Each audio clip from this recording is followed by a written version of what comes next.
Après ces événements, la parole de l'Éternel fut adressée à Abraham dans une vision, et il dit, Abraham, ne crains point, je suis ton bouclier, et ta récompense sera très grande. Genèse 15, 1. L'Éternel dit ensuite à Abraham de prendre 3 animaux et 2 oiseaux, de les tuer et d'en faire 2 parts. Genèse 15, 9, 10. Puis il fit passer une flamme entre ces morceaux. Nous comprenons ce passage en lisant Jérémie 34, 18. Dans l'Ancien Testament, quand 2 parties devaient conclure un accord, elles prenaient un animal, le tuaient et le partageaient en 2. Les 2 parties passaient entre les morceaux de l'animal, faisant ainsi une promesse qui ne pouvait pas être retirée. Je livrerai les hommes qui ont violé mon alliance, qui n'ont pas observé les conditions du pacte qu'ils avaient fait devant moi, en coupant un veau en 2, en passant entre ces morceaux. Jérémie 34, 18.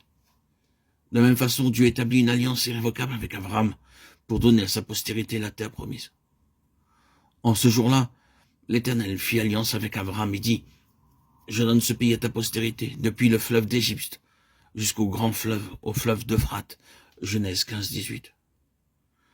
Dieu déclara d'emblée à Abraham comment sa postérité en tant que nation séjournerait pendant 400 ans en Égypte, pour retourner ensuite à la 4e génération dans la terre promise. Et l'Éternel dit à Abraham, sache que tes descendants seront étrangers dans un pays qui ne sera point eux.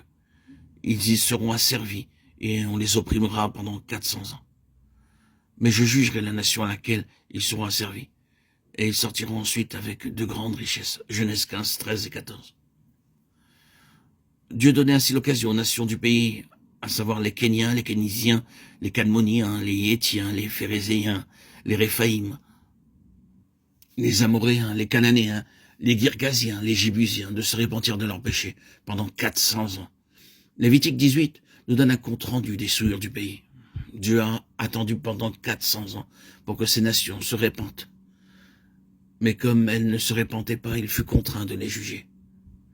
Dieu ordonna aux enfants d'Israël de détruire complètement toutes les villes et leurs habitants. Le Seigneur Jésus-Christ a conclu une alliance avec nous au moyen de son propre sang. Et c'est par cette alliance que nous sommes devenus chrétiens et participants de son héritage. Par ailleurs, nous serons chargés par lui de juger le monde et même les anges. Ne savez-vous pas que les saints jugeront le monde? Et si c'est par vous que le monde est jugé, êtes-vous indigne de rendre les moindres jugements? Ne savez-vous pas que nous jugerons les anges et nous ne jugerions pas à plus forte raison les choses de cette vie? 1 Corinthiens 6, 2, 3. Frères et sœurs en Christ, bien-aimés, chers amis, pour bénéficier d'un tel privilège, nous devons absolument avoir une foi forte et active, une foi qui ait raison de tous les doutes et qui nous rende capables d'obéir à Dieu quand il s'adresse à nous.